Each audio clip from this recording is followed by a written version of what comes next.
Bienvenue au balado Vos finances personnelles en 5 minutes. Le balado où on prend un sujet qui touche vos finances personnelles et on essaie de vulgariser en 5 minutes au moins. Mon nom est Étienne Drolet, mais celui qui résume le tout en moins de 5 minutes, c'est lui, Jean-Sébastien Jutras, planificateur financier, professeur, membre du conseil d'administration de la Chambre de la sécurité financière. Bon balado! Salut Jean-Sébastien. Salut Étienne. Ça va bien? Ça va toujours bien, merci. Excellent. Écoute, dans un dernier podcast, on a parlé justement de la Régie des rentes du Québec, mais il y a également un autre programme duquel on entend parler souvent, qui est la pension de la sécurité de vieillesse. J'aimerais ça t'entendre parler là-dessus. Ben, absolument. La pension de vieillesse, comme la Régie des rentes du Québec, on peut le voir un peu comme une base de la pyramide de la retraite. Hein. On se finance avec les régimes d'État, qui est la Régie des rentes du Québec, la pension de vieillesse. Après, c'est nos fonds de pension, nos REER, qui finalement forment la pyramide. On a parlé de la Régie des rentes du Québec. De son côté, de la pension de vieillesse, c'est le gouvernement fédéral qui gère ça.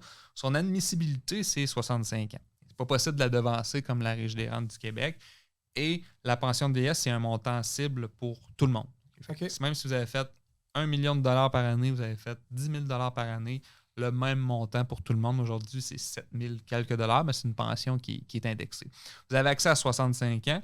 À l'époque du gouvernement Harper, lors des dernières élections de ce gouvernement-là, il y avait le projet, en fait, on voulait la reporter à 67 ans pour une question de rentabilité. En fait, si on la prend plus tard, plus d'argent dans les coffres à un moment. Et aussi le fait qu'on pensait à la main-d'œuvre. En fait, si on la prend plus tard, les gens vont travailler un peu plus longtemps, ça va aider, etc.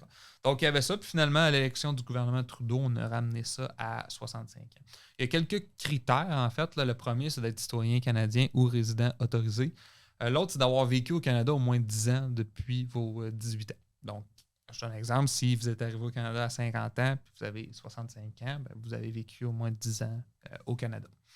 Donc, on peut la prendre à 65 ans, on peut la retarder jusqu'à 70 ans. Elle est bonifiée si on la retarde à 70 ans, de 0,6 par mois. Une nuance avec la Régie des rentes du Québec. La Régie des rentes du Québec, quand on la retarde, c'est 0,7 pension, 0,6 Fait que tu es en train de me dire que si on répond à ces critères-là, même si je gagne, mettons, 1 million par année, je peux l'avoir.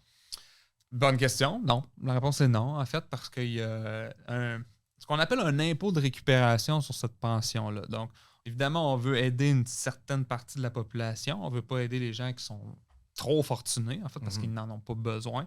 Donc, il y a un impôt de récupération qui part selon les revenus que vous avez. Alors, je vais vous donner un exemple. Si vous faites 60 000 $ par année à votre retraite, puis vous avez ça, pas de danger, vous ne perdrez pas ce montant-là. À partir de 79 000 $ de revenus, toutes sources, là, peu importe la source de revenus, chaque dollar qui dépasse ce 79 000 $-là, vous avez une taxe spéciale de 15 %. Je comprends. Cette taxe spéciale de 15 %-là, jusqu'à temps qu'on perde globalement la taxe. Si, exemple, vous faites 200 000, vous ne payez pas une surtaxe. Vous allez payer cette taxe-là jusqu'à temps que votre pension de vieillesse soit à zéro. Donc, elle peut être diminuée et voire annulée. Donc, si on fait le calcul, c'est à peu près aux alentours de 129 000 de revenus de retraite que ma pension de vieillesse, je vais devoir la rembourser au complet au gouvernement fédéral. Une fois de plus, très complet. Merci Jean-Sébastien. Merci Étienne.